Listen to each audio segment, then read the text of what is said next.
तिथे स्थापन झाली आहे का? तपासात थोडी गती आणण्याची गरज आहे, कारण की सुरुवातीत हा एकच आहे, माफी मांग रहा है, पिताजी माफी मांग रहे है, आता सगळं ते चाललं होतं. आता माहिती जे यायला लागली आहे त्यातून लक्षात आलं का हा पण खूप मोठा गुन्हा आहे. आणि वरिष्ठ पातळीवर माझं बोलणं झालं, हिथून पण झालं, सगळ्यांची नजर आहे. ते सगळं यांना जे सपोर्ट सिस्टम लागते ते देणार. दोनच गुन्हे जे ते आता दाखल आहेत, मात्र तुम्ही सांगितलं की 2 डझन पर्यंत मुली यामध्ये अडकली असतील. काय तुमच्यापर्यंत माहिती पोहोचली? एक आपण सगळ्यांनी थोडं समजून घेतलं पाहिजे. समाजात मुली संबंधित थोडी भीती असते कुणाचाही परिवारात, म्हणून सगळी नावे बाहेर येत नाहीत, सगळे FIR करायला येत नाही. यातले काही परिवार आपलं कर्तव्य समजून पुढे आलेत की बाकी मुलींचं, म्हणून आरोपी आणि तक्रारदार 2-3च असतात, पण त्याच्यानंतर हे बाकी ठिकाणी पण काढले. हे पोलिसांनी जे सायबर आणि बाकी एक्सपर्टची मदत घेतली म्हणून बाकी संख्या बाहेर आली. त्या स्वतः नव्हत्या आल्या. तर इथेही डझन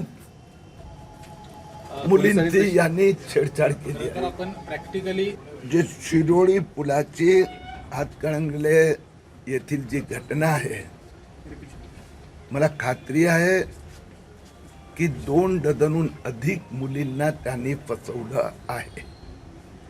हे माफी हे एक नाटक आहे. इश्यू संपवण्यासाठी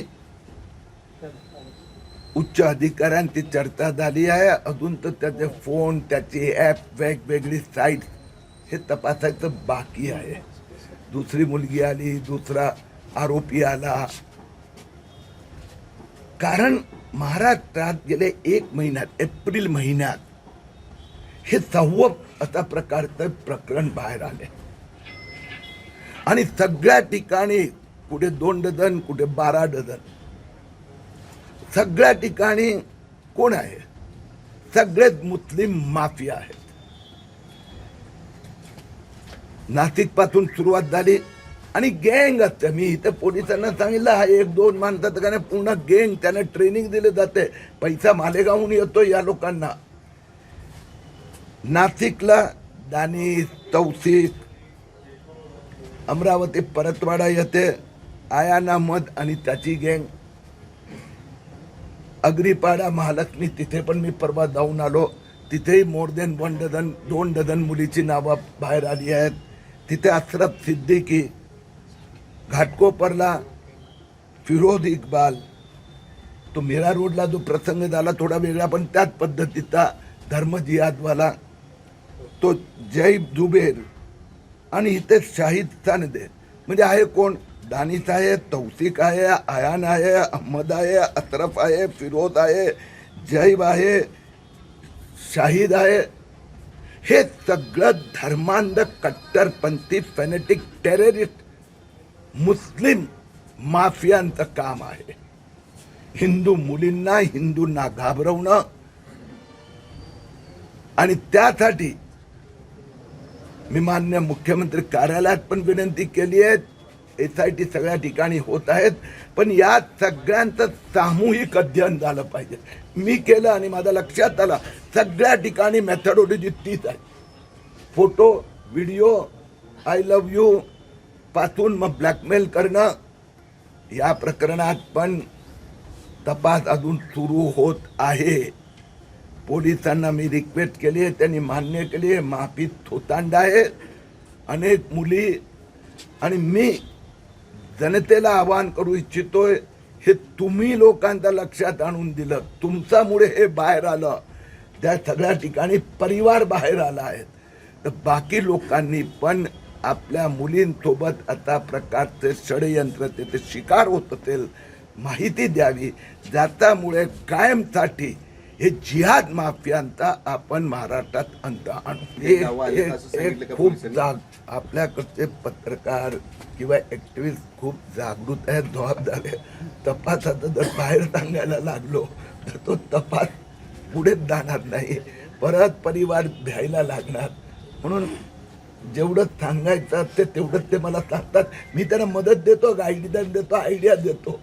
आणि बाहेर पण आम्ही तेवढंच सांगू शकतो की बाकी परिवाराने गपचूप येऊन माहिती पाठवावी, डायरेक्ट पाठवावी. ज्याच्यामुळे पूर्ण महाराष्ट्रात हा जो राक्षस, जिहादी राक्षस पैदा झालाय त्याला समोर येऊन तक्रारी केल्या पाहिजेत. समाजामध्ये तर हे होताच कामा नये. ही चिंतेची बाब आहे की एवढा आत घुसलाय. आम्ही गेली अनेक वर्ष हा विषय मांडतोय, पण ते सिस्टमला पटत नव्हतं. मग अधिकारी असो, मीडिया असो की पॉलिटिशियन असो. आता एका महिन्यात 6 प्रकरण, 6ची मी सगळे 6 एकत्रित करून समाजासमोर ठेवली. त्यावेळी आता समाजाला पटायला लागलं हे तर आक्रमण आहे.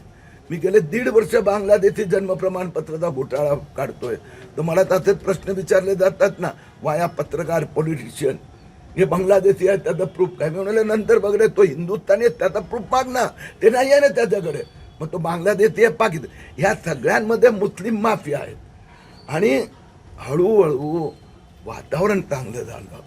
वातावरण देवेंद्र फडणवीस सरकारने हे केलं की त्यांना थोडी माहिती मिळाली की ते खोलपर्यंत जातात. सगळ्या ठिकाणी SIT म्हणजे 10-12 त्याला सगळं सपोर्ट दिला जातो. म्हणून लोकांचा आत्मविश्वासामुळे आता हे कायमसाठी हे मुस्लिम माफियांचा जो जिहादी वृत्ती संपणार. मी तुम्हाला एक गोष्ट निश्चित सांगतो, सगळ्या टॉप अथॉरिटीचे लक्ष आहेत, सगळे मिळून काम करतायत.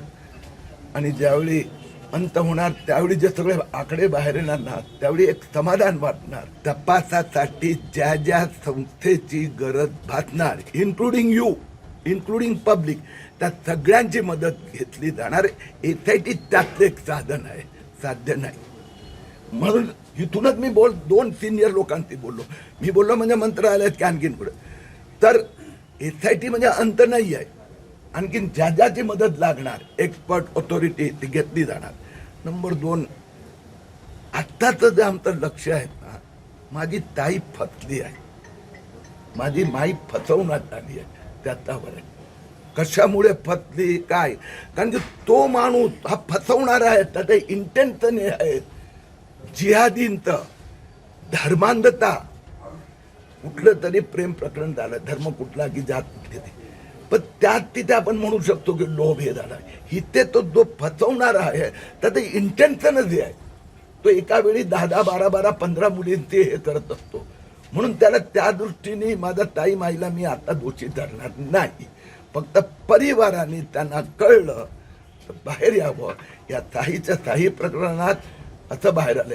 आता एका ठिकाणी काय केलं होतं, त्यांनी नावच हिंदू घेतलं होतं, आडनाव वैद्य टाकलं आणि मुलीला फसवलं. मुली निर्दोष बापाला सांगितलं घरी, हा वैद्य मुलगा आहे, चांगला आहे, इथपर्यंत गेलो होतं प्रकरण.